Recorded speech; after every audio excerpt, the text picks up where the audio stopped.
28 मई 2015 की ये बात है। दोपहर के 2:35 के आसपास का वक्त हो रहा था। उत्तर प्रदेश के मेरठ की एक अदालत के अंदर डिस्ट्रिक्ट जज बैठे हुए थे। नाम उनका आर के गौतम होता है और सामने कटघरे में दो खूबसूरत लड़कियां खड़ी हुई थी।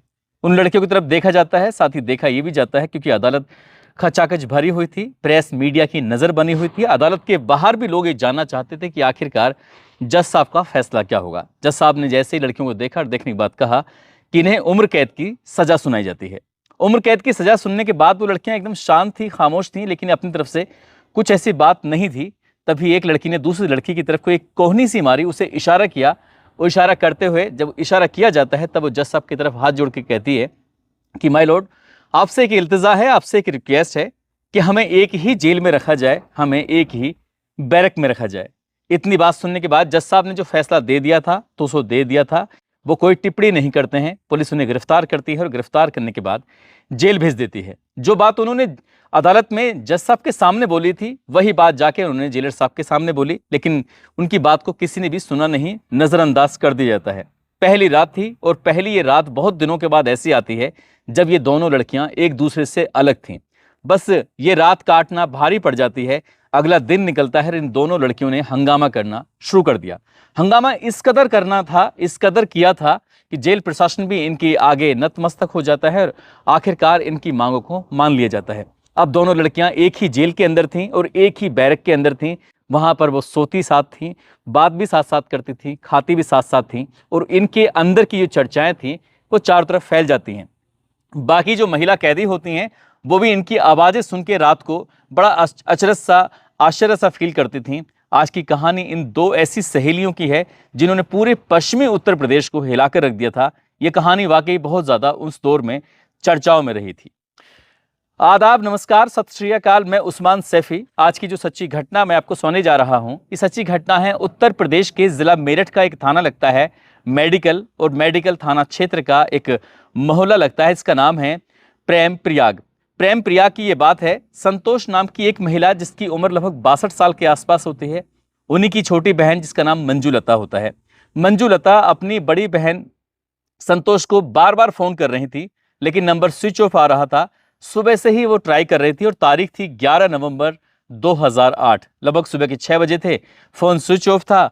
ये मंजू लता थोड़ी परेशान हो जाती हैं, 10 या 15 मिनट का इंतजार करती हैं। उसके बाद फिर से फोन लगाया जाता है, फोन स्विच ऑफ था। जब फोन स्विच ऑफ हो रहा है बहन का, तब उन्होंने अपने जीजा जी यानी कि प्रेमवीर सिंह को फोन लगाया और प्रेमवीर सिंह को फोन लगाने के बाद उनसे बातचीत करने की कोशिश की। जो बहन के साथ था वही जीजा के साथ था, यानी कि बहन का भी नंबर बंद था और जीजा का नंबर भी बंद था। जीजा की उम्र लगभग 65 साल के आसपास होती है, जो कि रिटायर्ड होते हैं पावर कॉरपोरेशन से, जेई के पद से, और उनका भी नंबर जब नहीं मिल पाता है, बहन बार बार ट्राई कर रही थी, तब वो अपने भांजे को फ़ोन किया जाता है। भांजा कहता है कि परेशान क्यों होती हो, कुछ देर के बाद ट्राई कर लेना, हो सकता है कि उसकी बैटरी ख़त्म हो गई हो। इस तरह की बात थी, लेकिन बहन थी कि उसको तसल्ली नहीं हो रही थी और देखते ही देखते वो घर आती है। जब घर आती है तो मुख्य द्वार जो था उसका ताला लगा हुआ था और घर से किसी भी तरह की कोई आहट नहीं थी। इसी बीच में आसपास के लोगों से पूछा जाता है कि क्या तुमने मेरे बहन और जीजा को देखा है। वो कहते हैं कि रात ही तो ठीक ठाक थे, आराम से सोए हुए थे, ऐसी तो कोई बात नहीं है। वो बताती है कि मुख्य द्वार का ताला लगा हुआ है। आखिरकार उसने उस मुख्य द्वार से जब झांकने की कोशिश की तो अंदर के दरवाजे खुले हुए थे। यहीं से उसे कुछ शक होता है। उससे आसपास के लोगों से मंजू लता मदद मांगती है और जब मदद मांगी जाती है तो मुख्य द्वार का जो ताला लगा हुआ था उसको तोड़ दिया जाता है। जैसे ताला तोड़ा जाता है उसके बाद जो आसपास के लोग थे मंजू लता के साथ घर के अंदर प्रवेश करते हैं। एक कमरे में उसकी बहन है जो कि मरी हुई पड़ी हुई है और एक कमरे में उसके जीजा हैं, वो भी मरे हुए पड़े थे लेकिन वो खून से लथपथ थे। ऐसा लग रहा था उन्हें बार बार मारने की कोशिश की गई है। इसी बीच में जो घर को देखा जाता है तो लग रहा था जैसे कि यहाँ पर किसी ने डकैती डाली है और डकैती के दौरान भी एक नहीं बल्कि 2 हत्याएं हो गई हैं। इस बात की सूचना थी, अब पुलिस को दी जाती है और जैसे ही पुलिस को सूचना मिलती है, एसएसपी रघुवीर लाल और साथ ही एसपी सिटी राकेश कुमार जोली मौके पर सूचना पाकर पहुंच जाते हैं पूरी टीम के साथ और इस मामले की जांच पड़ताल में जुट जाते हैं। आसपास के लोगों से पूछा जाता है, जानकारी जुटाने की कोशिश की जा रही थी। घर का फैले हुए सामान को देखकर यह अंदाजा लगाया जा रहा था जैसे घर में लूट या डकैती का प्रयास किया गया है।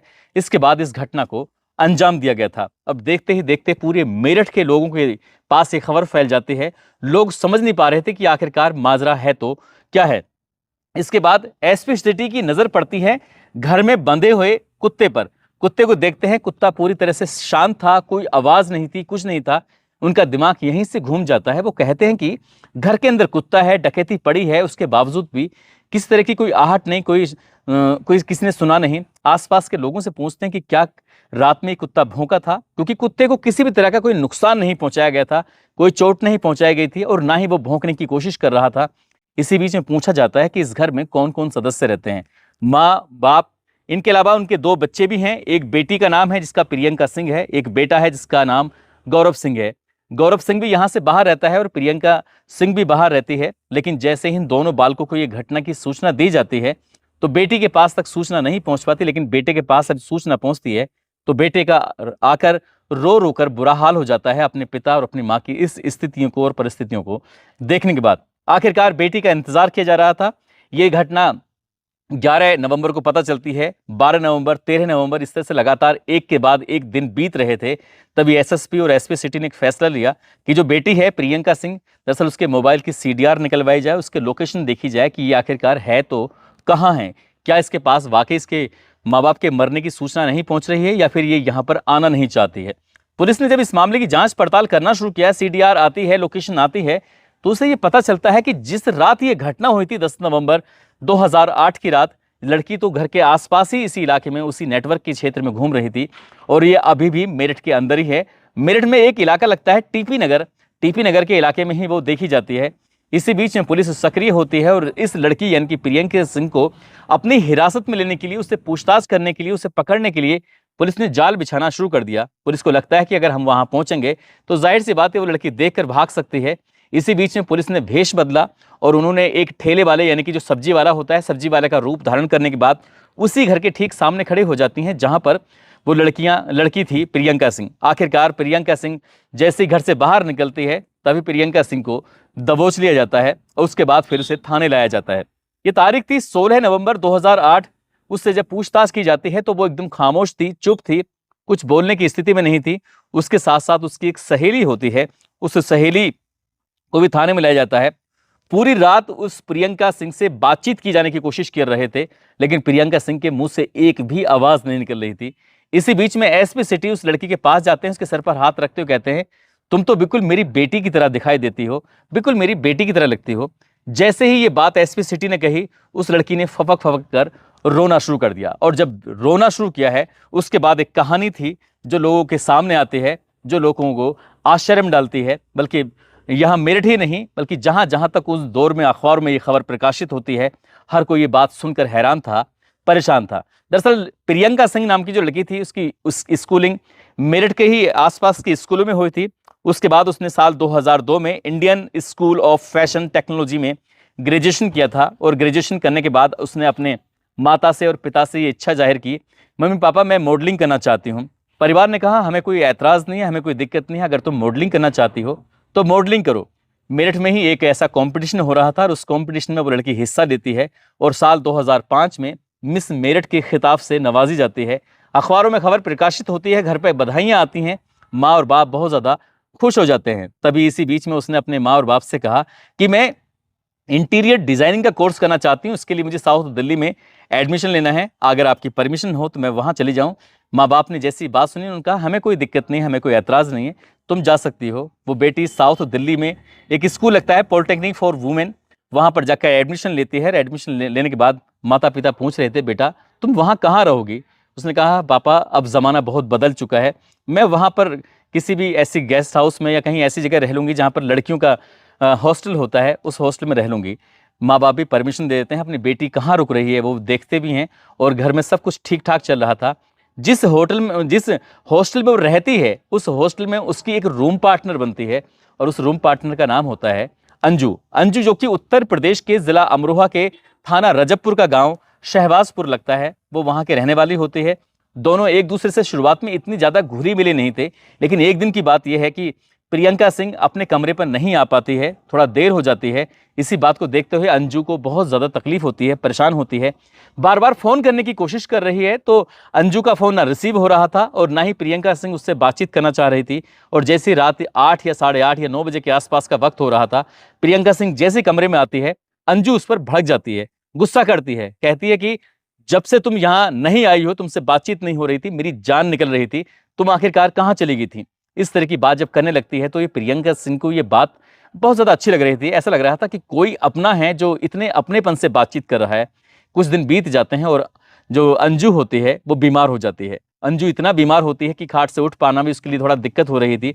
इसी बीच में प्रियंका सिंह ने उसका ख्याल रखा, उसका खाना हो, उसका नहलाना हो, उसके कपड़े बदलना हो, ये सारा काम ऐसे कर रही थी जैसे कि कोई बहुत ही ज्यादा खास होता है। और इसी बीच में इन दोनों में इतनी ज्यादा गहरी दोस्ती हो जाती है कि अंदाजा ही नहीं था। वो एक दूसरे को आई लव यू भी बोल देते हैं, यानी कि एक दूसरे को वो प्यार कर बैठते हैं। अब साथ खाना होता था, साथ रहना होता था, मौका मिलता था तो साथ सोते भी थे। और जैसे पति और पत्नी होते हैं इस तरह से वो रहते थे। उन्हें खुद ने अंदाजा नहीं था कि ये सब अचानक से कैसे हो गया। इतने ज्यादा उनके रिश्ते करीब हो जाते हैं, लेकिन उनकी शादी की उम्र भी हो रही थी। इसी बीच वो कहते हैं कि हम लोगों की शादी हो जाएगी तो हम कैसे रहेंगे, समाज परिवार इस बात की इजाजत नहीं देगा। तभी जो अंजू होती है उसके दिमाग में खुरापाती ख्याल आता है। वो कहती है कि 5 साल छोटा मेरा भाई है, मैं तुम्हें उसका नंबर देती हूँ और तुम उससे बातचीत करना शुरू करो, यानी कि उसे बातचीत करके उसे प्रेम की जाल में फंसाओ। उसने अपने ही सगे भाई जिसका नाम अजेंद्र होता है, अजेंद्र को वो बातचीत में ऐसा उलझाती है लड़की प्रियंका सिंह कि उससे प्यार मोहब्बत कर बैठती है। और प्यार मोहब्बत का नाटक ही था। कुल मिला के इनकी बातचीत का सिलसिला शुरू था। इसी बीच में उसने बातचीत करना बंद कर दिया। और जैसे ही बातचीत करना बंद किया है तो अजेंद्र को यह बात बहुत ज्यादा अटपटी लगती है, परेशान करती है। अजेंद्र ने बातचीत करने की कोशिश की, तब प्रियंका सिंह ने कहा कि तुम्हारी तो शादी हो जाएगी, तुम तो मुझसे सिर्फ ऐसी बात करने के लिए बात करते हो, मैं तुमसे बात नहीं कर सकती। तब अजेंद्र ने कहा मैं तुम्हारे लिए कुछ भी कर सकता हूं।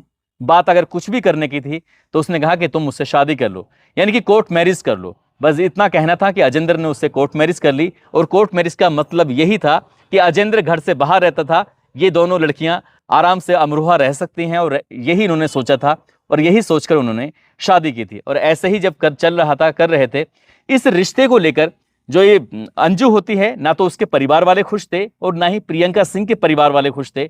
दोनों में ठन जाती है, दोनों परिवार इस बात से नाराज थे। लेकिन कुछ वक्त बीत जाता है और घर से प्रियंका सिंह भी और अंजू ये दोनों नाराजगी के बाद दिल्ली चले जाते हैं, दिल्ली रहने लगते हैं। जैसे ही प्रियंका सिंह ने शादी की तो उसके पिता ने, उसकी माता ने उसको अपनी संपत्ति से, अपने आप से पूरी तरह से बेदखल कर दिया और जो संपत्ति थी वो सब कुछ अपने बेटे के नाम कर दी। ये बात जब इस लड़की को पता चलती है, प्रियंका सिंह को, तो थोड़ा अजीब लगता है, गुस्सा आता है। दिल्ली में रह रहे थे, रहते रहते जब तक रहते हैं, जब तक उनके पास पैसा होता है और पैसे जैसे खत्म होते हैं तो उन्होंने अप्रैल 2008 में उस दिल्ली को भी छोड़ दिया और पढ़ाई भी छोड़ दी और सीधे आकर मेरठ के टीपी नगर में किराए पर रहने लगते हैं। और ये तारीख थी 10 नवंबर 2008 की रात, लगभग 8:30 बजे के आसपास का वक्त हो रहा था। इसी बीच में जब पैसे खत्म हो जाते हैं तब प्रियंका सिंह ने कहा कि मेरे बाप की संपत्ति में मेरा भी अपना कुछ अधिकार है, हक है। एक काम करते हैं, बाप के पास चलते हैं और बाप के पास जाने के बाद वहां से कुछ मदद मांगते हैं। यदि मदद मिल जाएगी तो ठीक है और नहीं तो मैं अपना हक मांगूंगी। जब ये बात थी तो आखिरकार रात के 8:30 बजे के आसपास का वक्त हो रहा था। जैसे दरवाजा खुलवाने की कोशिश की जाती है, माँ एकदम से आती है और माँ देखती है अपनी बेटी को तो खुश हो जाती है, उसे अंदर बिठाती है, पानी पिलाती है, बातचीत करती है। और बातचीत करने के दौरान उसने कहा कि माँ मैं तुमसे पैसे मांगने के लिए आई हूँ। बात जब पैसे की आती है तो वो साफ साफ इनकार कर देती है कि पैसे तो तुम्हारे पिता ने देने से साफ इनकार कर दिया है और वैसे भी हमने तुम्हें अपनी संपत्ति से, अपने आप से बिल्कुल पूरी तरह से बेदखल कर दिया है, इसलिए तुम यहां से चले जाओ। जब इस तरह की बात थी तो बेटी को थोड़ा गुस्सा आने लगता है। माँ उससे भी थोड़ा नाराजगी से बात कर रही थी, गुस्से से बात कर रही थी, चीख कर बात कर रही थी। इसी बीच में जब माँ बेटी में झगड़ा हो रहा था तो माँ ने एक बार नहीं बल्कि कई बार कहा कि तुम्हारे पिता तुम्हारे बारे में बिल्कुल सही कह देते हैं, तुम नाजायज औलाद हो। जैसे ये बात उसने सुनी, इसे इतना गुस्सा आता है कि बचपन से इस शब्द को वो बार बार सुनती थी, नाजायज औलाद। जैसे ही उसने ये सुना उसने कहा माँ अपना मुंह बंद रखो। माँ जोर जोर से कहने लगती है कि तुम्हारे पिता सही कहते हैं कि तुम सचमुच नाजायज औलाद हो, पता नहीं कैसे मेरी कोख में तुमने जन्म ले लिया। माँ और बेटी में कहा सुनी होती है और बेटी को इतना ज्यादा गुस्सा आता है, वहीं एक कपड़ा रखा हुआ था, अपनी माँ के मुंह में वो कपड़ा ठूंस देती है ताकि माँ चीखे ना, ताकि माँ चिल्लाए ना। जब बात यहीं पर नहीं थमती है तब एक कपड़ा लेकर उसके माँ अपनी माँ के गले में डाल देती है और उसे तब तक दबाती है, तब तक खींचती है जब तक क्या माँ का शरीर ठंडा नहीं हो जाता। इसी बीच में माँ के मुंह से और नाक से खून बहने लगता है, उसे फिर डर लगने लगता है। वहीं पास में क्रीम रखी हुई थी, उसे लगा कि शायद माँ को ज्यादा चोट लग गई है। जहां चोट लगी थी आखिरकार उस माँ क्रीम लगा रहे थे। इसी बीच में उसके पिता प्रेमवीर सिंह भी मौके पर आ जाते हैं और जिस हालत में देखते हैं उस हालत में देखने के बाद बड़े गुस्से में यहां से निकलते हैं। कुछ करने की स्थिति में चीखने की स्थिति में, चिल्लाने की स्थिति में, तब ये दोनों लड़कियां यहां से, अंजू और प्रियंका, उठती हैं, सीधा वो दूसरे कमरे में जाती हैं। तब प्रेमवीर सिंह ने मारने की कोशिश की। उम्र उसकी लगभग 65 साल के आसपास थी और दोनों लड़कियां जवान थीं, उनका मुकाबला कर नहीं पाए। इसी बीच में दोनों लड़कियों ने मिलकर एक के बाद एक धारदार हथियार से वार करना शुरू कर दिया, कुछ भारी वस्तु भी मारनी शुरू कर दी और वो तब तक मारते रहते हैं जब तक क्या प्रेमवीर सिंह मौके पर दम नहीं तोड़ देते। घर के अंदर लगभग एफडीआर रखी थी 6 लाख रुपए की और 50,000 रुपए की नकदी थी। बड़ी मात्रा में जेवरात रखे हुए थे, उसको वो वहां से समेट कर वहां से निकल जाते हैं और मेरठ के टीपी नगर में रह रहे थे। हर दिन का अखबार पढ़ते थे ये देखने के लिए कि पुलिस की कार्रवाई आखिरकार कितनी चल रही है। लेकिन पुलिस ने टेक्नोलॉजी की मदद से आखिरकार इन दोनों लड़कियों को गिरफ्तार किया और गिरफ्तार करने के बाद जेल भेज दिया। इसी बीच में जेल में रहते रहते लगभग 756 दिन के आसपास ये जेल में रहते हैं। शुरुआती दौर में 2010 की बात है। शुरुआत में इसको प्रियंका सिंह को जमानत मिल जाती है और अंजू को जमानत नहीं मिल पाती है। तो जैसे ही जमानत इसको मिल जाती है प्रियंका सिंह को, तो इतनी ज़्यादा वो उतावली हो जाती है, परेशान हो जाती है, बार बार अदालत के चक्कर काट रही थी, पुलिस प्रशासन के चक्कर काट रही थी और जब तक जमानत नहीं दिलवा लेती अपनी फ्रेंड को तब तक वो शांत नहीं बैठती। लेकिन साल 2015 में डिस्ट्रिक्ट जज इन दोनों लड़कियों को उम्र कैद की सज़ा सुनाते हैं और ऐसा बताया जाता है कि आज भी ये सलाखों के पीछे ज़िंदगी गुजार रही हैं। लेकिन इन्होंने साथ साथ जीने का, साथ साथ रहने का, साथ साथ मरने का फैसला लिया था। आज भी ये बताया जाता है कि एक ही जेल के अंदर रहती हैं और एक ही बैरक के अंदर रहती हैं और एक ही साथ सोती हैं और आसपास जो कैदी होती हैं अब उनके अंदर भी एक आदत सी पड़ चुकी है कि जब इनकी ऐसी ही आदत है तो इसमें क्या कर सकते हैं। दोस्तों, इस पूरे घटनाक्रम को सुनाने का उद्देश्य किसी को परेशान करना नहीं है, किसी का दिल दुखाना नहीं है, बल्कि आपको जागरूक करना है, आपको सचेत करना है। उस दौर में ये लेस्बियन का नाम बहुत कम लोग जानते थे, कम लोग सुनते थे कि कोई लड़का लड़का आपस में प्यार कर सकता है, कोई लड़की लड़की आपस में प्यार कर सकती है। इस तरह की कहानी जब ये आई थी तो सोशल मीडिया का वो दौर नहीं था, लेकिन प्रिंट मीडिया का और न्यूज़ चैनल का दौर था। उस वक्त ये खबर बहुत ज़्यादा प्रकाशित हुई, बहुत ज़्यादा टीवी पे चली थी, लोगों के बीच में चर्चा का विषय बनी हुई थी। बहुत सारे लोग ऐसे होंगे जो इस कहानी को जानते होंगे। इस कहानी का कोई हिस्सा मुझसे छूटा हो तो कमेंट करके ज़रूर बताइएगा। दोस्तों, जाते जाते ये डॉक्टर जमील उस्मानी हैं जो कि रामपुर के रहने वाले हैं। आज इनकी शादी की सालगिरह है। शादी की सालगिरह डॉक्टर जमील उस्मानी साहब, आपको बहुत बहुत मुबारकबाद। और मध्य प्रदेश के देवपुर है, देवपुर के रहने वाले सूर्यांश अहिरबार हैं। साथ ही शैलजा हैं जिसके पिता हैं अवधेश कुमार। उन्होंने अपनी बेटी के जन्मदिन के लिए नाम लेने की अपील की थी। शैलजा जी, आपको जन्मदिन की बहुत बहुत शुभकामनाएं। साथ ही सूर्यांश अहिरबार, आपको भी जन्मदिन की बहुत बहुत शुभकामनाएं। कुछ लोगों ने नाम लेने की अपील की है जिसमें नन्हे लाल हैं, जुबैर हैं, रहमान, सचिन, निशाद, मुश्ताक अंसारी, सुरेश साहू, सलमान, इकराम, ओमकार खुराना, नूर आलम, नूर कलाम अंसारी, अफलीन, यूसुफ, जारा जो कि मऊ उत्तर प्रदेश के निवासी हैं, सनोबर, रमेश चौधरी जो कि गुजरात के निवासी हैं। आप सब लोग अपना ख्याल रखें, सुरक्षित रहें। जय हिंद, जय भारत।